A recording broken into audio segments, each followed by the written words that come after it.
Hi friends, നമ്മളിന്ന് പരിചയപ്പെടാൻ പോകുന്നത് ഫോട്ടോഷോപ്പിൽ എങ്ങനെ ലൈൻ ആർട്ട് ചെയ്യാമെന്നുള്ളതാണ്. ലൈൻ ആർട്ട്, സ്കെച്ചിങ്, അതുപോലെ തന്നെ ഡ്രോയിങ് ഇതെല്ലാം പഠിക്കാൻ ഈ എപ്പിസോഡ് ഉപകാരപ്പെടുമെന്ന് പ്രതീക്ഷിക്കുന്നു.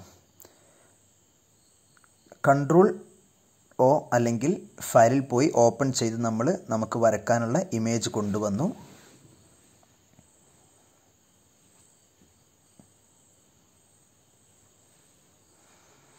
ഓക്കെ, നമ്മുടെ പേജിനനുസരിച്ചിട്ട് നമ്മളത് സെറ്റ് ചെയ്തെടുത്തു. അതിന് വലിപ്പം ഒന്ന് കൂട്ടിക്കൊടുത്തു.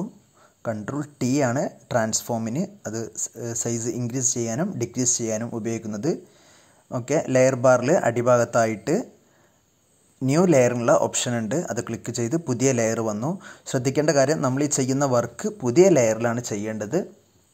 കാരണം എന്നാലും നമുക്ക് ബാക്ക്ഗ്രൗണ്ട് അവസാന സമയമാകുമ്പോൾ റിമൂവ് ചെയ്യാനുള്ളതാണ്. അങ്ങനെ റിമൂവ് ചെയ്യാൻ സാധിക്കുകയുള്ളൂ.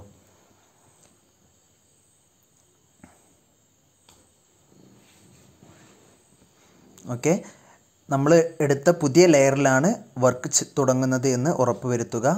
ബ്രഷ് ബ്ലാക്ക് കളർ എടുത്ത് ലൈൻ ആർട്ട് തുടങ്ങുകയാണ്.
ഓക്കെ, നമ്മുടെ വർക്ക് ഇവിടെ ഫിനിഷ് ആയിട്ടുണ്ട്. നമ്മുടെ ഫൈനൽ റിസൾട്ടിന് വേണ്ടിയിട്ട് നമ്മൾ കൊണ്ടുവന്ന ഓപ്പൺ ചെയ്ത ഇമേജിനെ ഹൈഡ് ചെയ്യാം അല്ലെങ്കിൽ ഡിലീറ്റ് ചെയ്യാം.